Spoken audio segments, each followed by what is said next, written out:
नमस्कार जी, मैं हूँ डॉक्टर सुगनी CPRI जालंधर से। किसान भाइयों नमस्कार, सत श्री अकाल। मैं हूं Sukhvinder Singh, central potato research institute के जालंधर ऑफिस से। तो सर आज हम जिस समस्या के बारे में डिस्कस करेंगे वही है बीज की समस्या। लोग जो ना ये YouTube पे कमेंट आते हैं, वो राशन वाले हमेशा कहते हैं जी आप सिर्फ बीज की बात करते हैं। हाँ जी, तो क्योंकि बीज की समस्या बड़ी है इसलिए उसी की बात करते हैं। हाँ जी, तो चलिए बताइए जी क्या आज का आपका। सर हुआ क्या था, कल परसों फार्मर आए थे, कल भी आए थे और परसों भी आए थे कि हमें बीज खरीदना है जी। ठीक है तो जी। अभी हमें कोई कोल्ड स्टोर से बताइए कौन से कोल्ड स्टोर से हम बीज खरीदें। ठीक है। और हमने बीज बिहार और बंगाल वगैरह मतलब अगले साल के लिए पूछ रहे थे कि भाई कौन से कोल्ड स्टोर से खरीदना है, किस कोल्ड स्टोर से बुक करवाना है। तो सर हम आपसे जानना चाहते हैं कि मतलब इसके बारे में आपकी क्या सोच है। मैडम मेरी ये सोच है कि आलू के बीज की जो समस्या है ना जी, पहले तो ये जाने कि ये समस्या बहुत भयानक समस्या है। किसान बेचारा क्या है कि हर साल अक्सर हम लोग सुनते हैं, आप भी सुनती होंगी कि इस बार वो सोचता है मैं किसी एक्स जगह से बीज खरीद लूँ, वो ले लेता है और बाद में पता चलता है कि वो बीज की क्वालिटी बहुत कमज़ोर सी वायरस से भरा पड़ा था। फिर वो उसको गाली देता है पूरा साल, फिर सोचता अब इससे नहीं लूँगा, अब दूसरे से लूँगा और वो शायद सोने जैसा बीज होगा।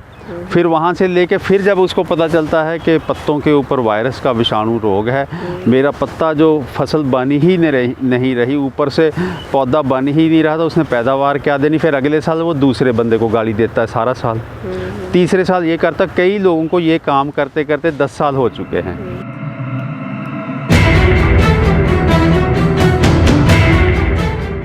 लेकिन कसूर उनका किसान का बिल्कुल कसूर नहीं है, क्योंकि किसान को जो किसी ने ट्रेनिंग, शिक्षण, प्रशिक्षण और उसका जो मार्गदर्शन करना था उसमें बहुत भारी कमी रह गई है, ये हमें मानना पड़ेगा। आप मानती हैं इस बात को? मानते हैं ना इस बात को? हाँ, ये हमारी कमी है। हमारी कमी के पूरा सिस्टम जिन्होंने उनको सिखाना था, ये कमी रह गई है। कहीं ना कहीं उसी कमी को हम लोग दूर करने की कोशिश कर रहे हैं, एक छोटी सी कोशिश है। अब रही बात कि जो आपके पास किसान आए थे, वो क्या होता है कि मोस्टली किसान चाहे यूपी से हों, चाहे बिहार से हों, चाहे पंजाब के ही दूसरे हिस्से से हों, वो उनके पास वो वहीं जाएंगे बीज लेने जहाँ पे अड्डा है। अड्डा है, अड्डा क्या है? अड्डा है कोल्ड स्टोर का आम तौर पे। अब जो कोल्ड स्टोर में एक मैं और बता दूं, कल कोल्ड स्टोर के ओनर आए हुए थे यहाँ हमारे पास बैठे रहे 2-3 घंटे। उस कोल्ड स्टोर वाले ने बताया कि हमारे 1.25 लाख बैग की कैपेसिटी, 1.25 लाख बैग वहाँ आलू का रखा हुआ था।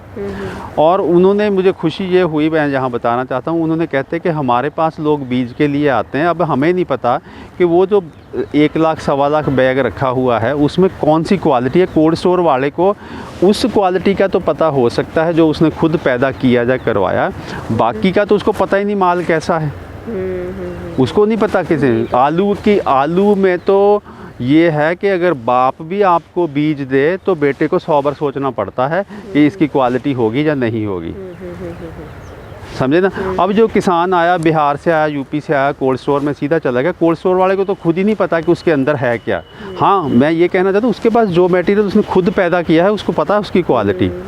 अब जो भी बीज खरीदना है किसान ने, उसको मैं तो ये कहता हूँ कि उसको बीज अपना खुद पैदा करना चाहिए, बीज खरीदने की बजाय। खुद पैदा करो अपनी आँख के सामने। जो भी तकनीक है बीज पैदा करने की, वो सीखने के लिए ये YouTube चैनल ही बहुत है। तो खुद सीख के खुद बीज पैदा करो। मैं तो ये कहूँगा खरीदने के चक्कर में मत पड़ो। तो सर जैसे कि आपने कहा कि जो बीज पैदा करना है, खुद पैदा करना है, तो भी उसके लिए आपको कहीं से शुरुआत करनी पड़ेगी।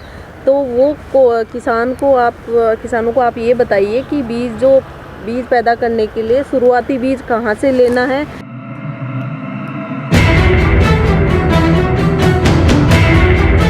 उसके लिए मैं ये कहना चाहता हूँ कि अगर तो आपको विश्वास है,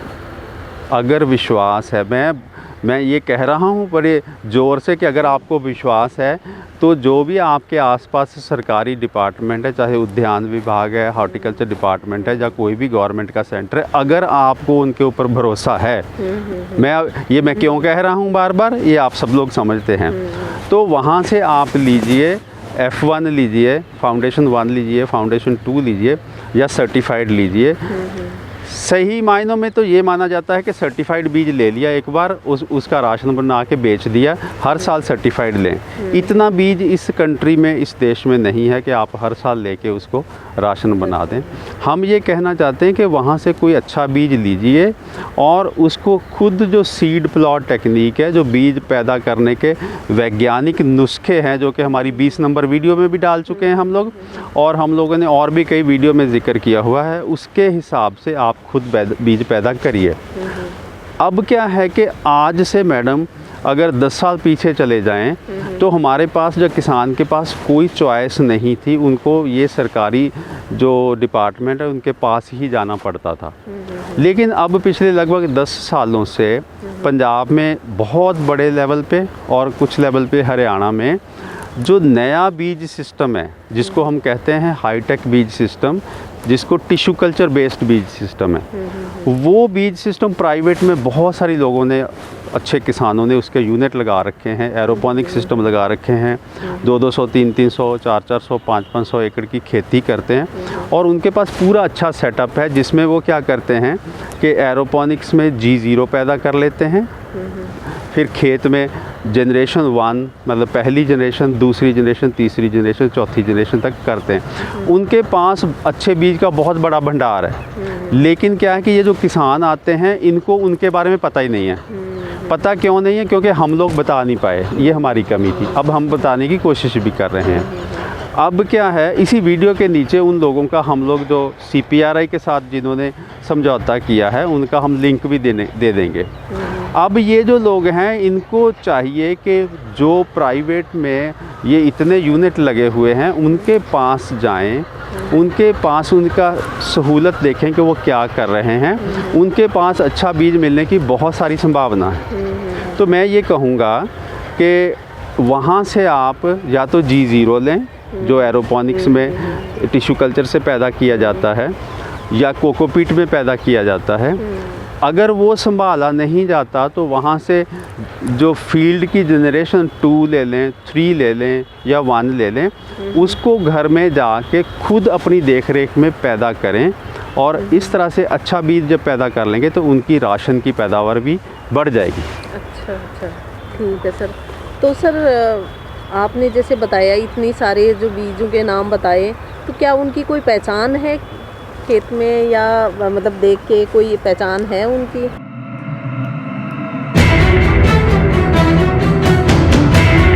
मैडम, ये जो आपने बताया है कि जो G0 है, जैसे इस अभी फ़ोटो में आप देख रही हैं कि ये जो G0 जो वो भी एरोपोनिक्स में जो पैदा होता है, इसकी तो पहचान है। 2-2.5 ग्राम का ये बीज होगा, हरे रंग का होगा और एक साइज़ एक जैसा होगा, तो इसकी तो है पहचान। अब इसके बाद जो खेत में जब इससे G1 पैदा किया, G2 पैदा किया, G3 किया, जनरेशन 4 पैदा किया, वो अगर सामने भी आप रख देंगे, चारों को कोई पहचान नहीं सकता देख के। उसकी पहचान पता क्या है? उसकी पहचान है पैदा करने वाले की शक्ल। जो पैदा करने वाले का चेहरा उसकी पहचान है। अब आप पूछेंगे पैदा करने वाले का चेहरा, पैदा करने वाले के चेहरे का मतलब ये हो गया कि जो भी किसान या कंपनी है, उसका भी एक ब्रांड नेम होता है। वो भी अपना नाम ख़राब नहीं करना चाहते। जो छोटा मोटा कोई बंदा है वो तो शरारत कर सकता है, लेकिन जो अच्छे किसान हैं, अच्छी बीज की कंपनियां हैं, वो अपना ब्रांड होता है, वो उनका चेहरा होता है, वो ख़राब कभी नहीं करना चाहते। उन पे विश्वास करके आपको लेना पड़ेगा। दूसरी मैं ये भी कहना चाहता हूँ कि पहली बार में जब आप लेने आते, थोड़ा बीज लेके जाइएगा, थोड़ा बीज लेके जाइएगा, ज़्यादा मत लीजिएगा, आपको पता चल जाएगा इनकी क्वालिटी क्या है। दूसरा ये है कि आप जब भी बीज लेने आए, अगर जो मैं एक वीडियो हमने डाली थी कि बीज की अच्छी जानकारी उनको भी ज़रूरत है जिन्होंने बीज पैदा करके बेचना है। जिन्होंने बीज खरीदना है उनको भी जानकारी टेक्निकल होनी चाहिए। तो अगर आपको पता है तो आप आके पूछेंगे कि किसान से पूछेंगे जिससे ले रहे हैं, जी आपने कितनी बार रोगिंग करवाई, मतलब खेत में से बीमार पौधे कितनी बार निकलवाए, आपका बीज कौन सा था, आपका बीज कहाँ से आया था। सवाल करेंगे ना, सवाल करना किसान का हक है। तो उससे जो जानकार किसान है उसको पता चल जाएगा कि बीज पैदा करने वाला बंदे का लेवल क्या है। तो इस तरह से बीज खरीदने के लिए भी पैसा भी चाहिए और नॉलेज भी चाहिए, जानकारी भी चाहिए, मुशक्क़त करनी पड़ेगी। एक बार जो यूपी बिहार का जो किसान है उसके मुंह अच्छा बीज लग गया, वो ज़िंदगी भर अच्छा बीज ही लेना चाहेगा और यहाँ से उसने ले लिया वो उसको छोड़ेगा नहीं। अब मैं यहाँ पे बीज पैदा करने वालों को भी ये कहना चाहता हूँ, ये परसों भी प्रोग्राम था यहाँ पे नकोदर में, तो मैं वहाँ यही कह रहा था कि यहाँ से बीज जा रहा है बंगाल में। बंगाल का किसान, किसी के पास बेचारे के पास 1 बीघा ज़मीन है, किसी के पास आधा बीघा ज़मीन है, और यहाँ का जो किसान है उसको भी देखना पड़ेगा। जो उसका कस्टमर है, ग्राहक किसान है, वो बेचारा इतना कमज़ोर है कि उसको अच्छा बीज देना चाहिए। ये हम सबकी ड्यूटी बनती है। और कुछ बताइए। तो ठीक है सर, मैं मतलब मुझे जितना समझ में आया है जी, कि जैसे आपको अच्छा बीज खरीदना है तो भी आपको जानकारी चाहिए, सीड प्लॉट की जानकारी हो या बीज की जो भी जानकारी है वो आपको भी होनी। वो जानकारी इस चैनल पे मिलेगी। वो चैनल, हाँ जी, क्योंकि और कोई जानकारी देने का भी किसी के पास टाइम नहीं है। दुख की बात है, ये दुख की बात है। किसी के पास, वैज्ञानिक लोग बिज़ी हैं, KVK वाले बिज़ी हैं, सारी दुनिया की यूट्यूब के ऊपर सारी दुनिया का सामान पड़ा है। हमारी खेतीबाड़ी की जो तकनीकें हैं उसके ऊपर कोई वीडियो नहीं बना के डाल रहा ढंग की। तो इसलिए ये है कि पहली बात तो यही, इस चैनल, हम आलू के लिए तो हम ये कहते हैं इस चैनल को देखें हाँ जी, और शुरू से देखें। नंबर वीडियो के डले हुए हैं, 1 2 3 4 5 सारी वीडियो देख दें और नोट्स बना लें, अपनी कॉपी पेन लेके बना लें, बहुत कुछ सीख जाएगा बंदा। हाँ जी, ठीक है सर। तो सर मुझे लग रहा है कि जैसे फिर किसानों को जहाँ से बीज खरीदना है तो उसकी फसल भी देखनी चाहिए हमें। फसल भी देख, अगर मौका मिले फसल ज़रूर देखें। अगर आपको मान लीजिए आप पंजाब में ही रहते हैं, आपके पड़ोस से ही कहीं बीज लेना है, मान लो 5-10 किलोमीटर के दायरे में, चक्कर मारते रहिए, देखिए कितनी बार खेत की सफाई हुई है, कैसी फसल है। फिर तो आसान है बहुत, फिर तो आसान है बहुत। प्रॉब्लम तो उनके लिए है जो दूर से आते हैं, लेकिन दूर वालों को भी मैं ये कहना चाहता हूँ कि अच्छा बीज फ़ोन पे नहीं मिलेगा। दूर वालों को भी कहते हैं कि घर बनाना हो तो घर छोड़ना पड़ता है एक बार। वहाँ से निकलें, बिहार से निकलें, यूपी से निकलें, बंगाल से निकलें, यहाँ से भी आजकल सीज़न है, जैसे ये दिसंबर के महीने में आप फसल देख सकते हैं, खड़ी फसल देखते हैं। निकलें, फसल देखें, किसानों से मिलें, यहाँ कोई प्रोग्राम होता है उसको अटेंड करें, तो धीरे धीरे उनके रिलेशंस बनेंगे और उनको अच्छा माल मिलेगा। फ़ोन पे नहीं बात बनेगी, फ़ोन पे कुछ भी हो सकता है। हाँ जी, सही है। एक बार जैसे आपने अच्छा बीज किसी से ले लिया और आपको पता है कि वो अच्छा निकला है, तो आप हर बार उसके साथ अपने लिंक्स बना सकते हैं। मुझे लग रहा है कि और दूसरी मैडम बात ये है कि जो मैं पंजाब वाले किसानों को खास तौर पे कहना चाहता हूँ, अब मैं पंजाबी विच ही कह देना कि जेकर पंजाब के किसानां ने आलू के बीज दे विच अपना मार्का बनाउणा आ, अपना नाम बनाउणा हैगा, ते सिख के ट्रेनिंग लैके अच्छा बीज के हाई क्वालिटी का बीज पैदा करो। पैदा करोगे तो अपने आप यूपी, बिहार, बंगाल दे विचों किसान उनके पास आएंगे।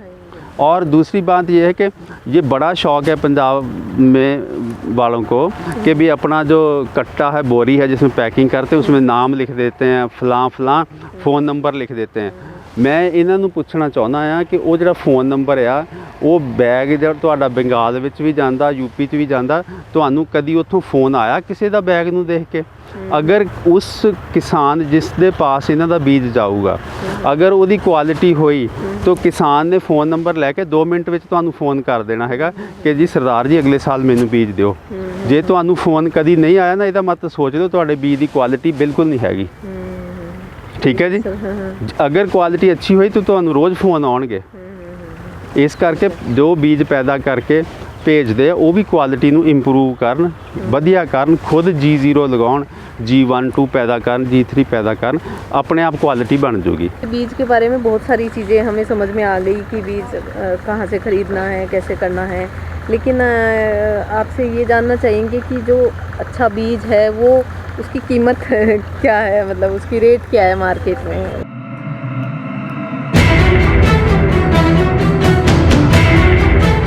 मैडम ये सवाल, इसका सीधा जवाब तो नहीं बनता कि मैं ये कह दूं कि इतने रुपए क्विंटल या इतने रुपए कट्टा होना चाहिए, लेकिन मैं ये बताना चाहता हूं किसान भाइयों को आपके माध्यम से कि जो अगर कोई किसान ये सोचे कि उसने राशन पैदा किया और राशन का रेट था मान लो 1000 रुपये क्विंटल, और अगर वो सोचे कि मुझे 1200 में 1300 में ना सोने जैसा बीज मिल जाएगा, तो ये कभी नहीं ज़िंदगी में हो सकता। फिर उसको क्यों नहीं हो सकता ये, इसके पीछे की बैकग्राउंड ये है कि जो बंदा बीज का काम करता है, जिससे अच्छा बीज मिलने की संभावना है, वो बीज के 200 बैग मतलब 100 क्विंटल से ज़्यादा एकड़ की पैदावार नहीं लेता। 100 क्विंटल से ज़्यादा अगर पैदावार जो वो लेगा तो वो उसमें ओवर साइज़ इतना हो जाता जो बीज के लिए काम की चीज़ नहीं है। अब कहने का मतलब ये है कि मैं राशन का काम कर रहा हूँ, मैंने 300 कट्टे या 150 क्विंटल पैदा किया, आप कर रही हैं बीज का काम, आपने 100 क्विंटल पैदा किया एकड़ का। अगर मेरा 600 में मेरा 1000 रुपये में जाता है, मतलब नॉर्मल हालात में, अगर आप 1500 में बेचोगे तो हमारी जो है जो आमदनी बराबर के आसपास आएगी। इसका मतलब ये होगा कि अगर वो जो पैदा करते टोटल पैदावार है वो इतना अंतर है कि आपको 1500 रुपये का तो आप वैसे ही बेचोगे। अब होएगा क्योंकि आपने बीज का काम किया है, कर रही हैं, तो जो पीछे से आपने बीज ख़रीदा था वो भी महंगा होगा, सब चीज़ें मिला के तो अच्छा बीज जो है आपको महंगा मिलेगा। ये भूल जाइए कि अच्छा बीज, अगर आपको कोई कहे कि जी आपने तो राशन बेचा है 1000 रुपये क्विंटल, मेरे से 1100-1200 में सोने जैसा बीज ले लो, ये दुनिया का सबसे बड़ा झूठ है। अब मैं आपको असल में पिछले साल की वो बताता हूँ हकीकत। जो G0 जो जनरेशन्स का बीज पैदा करते हैं किसान, उनके बारे में जानिए कि G0 का जो एक छोटा मिनी ट्यूबर है वो मार्केट में उसका रेट है 8 रुपये से 10 रुपये, और 1 एकड़ में 35,000 से 40,000 दाने वो बोता है किसान जो बीज का काम करता है। अगर 40,000 उसने दाने बोए तो लगभग 3.5 लाख का एकड़ का वो बीज डालता है, 3.5 लाख का, 50 रुपये का और ख़र्चा लगा लीजिए, 4 लाख रुपए तो उसका खर्चा है एकड़ का। फिर जो G1 पैदा होगा, इसी तरह G2 पैदा होगा, तो वो भी महंगे होंगे। G1 थोड़ा सस्ता हो जाएगा, G2 और सस्ता, G3 और सस्ता हो जाएगा। पिछले साल का जो मार्केट का जनरल रेट था मैंने जो लोगों के बेचने का, उसमें G2 जो था वो 2600-2700 रुपये का कट्टा, मतलब 52-5300 रुपये क्विंटल था। और G2 वैसे भी ब्रीडर सीड के बराबर माना जाता है क्वालिटी में। G3 का जो रेट था वो 32-3300 रुपये क्विंटल था। G4 का रेट था 25-2600 रुपये क्विंटल। आप ये मान के चलिए कि अगर आप राशन का काम करती हैं और G4 भी लेती हैं तो आपको 25-2600 रुपये क्विंटल के आसपास उसका रेट है। लेकिन अगर आप पैसा दोगे तभी ही आपको अच्छा बीज मिलेगा, बिना पैसे के अच्छा बीज कोई नहीं देगा आपको। क्यों? आप अगर बीज का काम करती हैं तो आप घाटे में थोड़ी खेती करना चाहेंगे। उससे अगर आपने घाटा खाना तो उससे बेहतर तो आप राशन का काम कर लें। इसलिए ये किसान भाइयों को समझना पड़ेगा कि अच्छे बीज के लिए हमेशा उनको पैसा पे करना पड़ेगा, और जिस समय अपनी फसल बेचते हैं एक हिस्सा उसमें से निकाल के बीज के नाम पे रखें तो उनकी खेती बहुत शानदार हो सकती है। सबसे बड़ी बात है थोड़ा सा बीज खरीदें, उसको खुद को मेंटेन करें सीड प्लॉट टेक्निक के हिसाब से, ताकि उनके खर्चे भी कम हो जाएं। और बताइए जी। तो सर इतना महंगा ख़रीदा हुआ बीज चलेगा कितने साल तक? मैडम ये जो चलने वाली बात, हर बात जुड़ती है ज्ञान से, नॉलेज से जुड़ती है। मान लीजिए दो किसान सेम बीज लेके गए, एक ने आपका YouTube चैनल देखा हुआ है, ट्रेनिंग ली हुई है, उसको पता है बीज से बीज कैसे पैदा करना है, वो हो सकता है G2 लेने के बाद 4 साल चला ले। एक बंदा है जिसने कुछ नहीं पता, उसने G2 मान लो ख़रीद लिया, हो सकता है दूसरे साल पहले साल ही उसको ख़राब कर दे, लेट बिजाई करके, लेट पत्ते काट के और चेपा और सफ़ेद मक्खी का इंतज़ाम ना करके और रोगिंग ना करके। ये डिपेंड करता है बंदे की समझ कितनी है, नॉलेज कितनी है। सेम बीज को एक बंदा 5 साल चला सकता है, एक बंदा 1 साल में ख़राब कर सकता है। बिना नॉलेज के और तो कोई काम हो सकता है, खेती नहीं हो सकती, वो भी ख़ास तौर पे आलू की। जी ठीक है सर। तो मतलब मुझे जहाँ तक समझ में आया आज की सारी कहानी से कि जो बीज है वो इम्पोर्टेंट है, उसके ऊपर पैसा भी लगेगा, आपका टाइम भी लगेगा और आपको नॉलेज भी होना ज़रूरी है। जी। बीज खरीदने वाले के साथ साथ आपको जो बीज पैदा कर रहा है दोनों को, मतलब आलू के जो भी इसके बारे में, बीज के बारे में जानकारी होना ज़रूरी है। वो CPRI जो हमारा स्टेशन हर बार जो ट्रेनिंग्स करवाते हैं वो ट्रेनिंग लीजिए आप, और अच्छा बीज पैदा भी कीजिए और अच्छा बीज खरीदना भी सीखिए। तो और मुझे ये बहुत ही अच्छा लगा आपसे ये सुन के कि अगर आप जो फसल है उसको देख के भी आप पता कर सकते हैं कि अगले के जो बीज का लेवल क्या है। जी जी जी। और मैडम यहाँ मैं ऐड करना चाहता हूँ कि आपको बहुत सारी जो विषाणु की बीमारियों का तो पता ही सिर्फ ऊपर से फसल देख के लगेगा। जो किसान वो आते हैं ना, जो आपने कहा कि कोल्ड स्टोर में आते हैं, कोल्ड स्टोर में तो सिर्फ दाना देख के उसके ऊपर कोई बीमारी है तो उसका पता चलेगा, विषाणु रोग उसके अंदर है वो तो सिर्फ फसल देख के पता चलेगा। जी मैडम। ठीक है सर, तो बहुत अच्छी जानकारी आज आपने दी है और मैं उम्मीद करती हूँ कि ये आगे भी हम ऐसे ही जानकारी इनको देते रहें और ये लोग भी उस चीज़ को फॉलो करें। तो बिल्कुल मैडम, जानकारी देते रहेंगे। मैं किसानों की तरफ से आपका भी शुक्रिया करना चाहता हूं कि आप अपना काम छोड़ के, खोज का, रिसर्च का काम छोड़ के नहीं, उसके साथ साथ ये भी करने की कोशिश कर रहे हैं। ये किसानों की तरफ से या मेरे अपनी पर्सनल की तरफ से आपका बहुत बहुत शुक्रिया। ये कोशिश वो है जिसकी बहुत ज़रूरत है आज के समय में। इस कोशिश के बिना हमारे काम किए हुए का भी कोई फ़ायदा नहीं। तो किसान भाइयों को फिर नमस्ते, सत श्री अकाल। जी।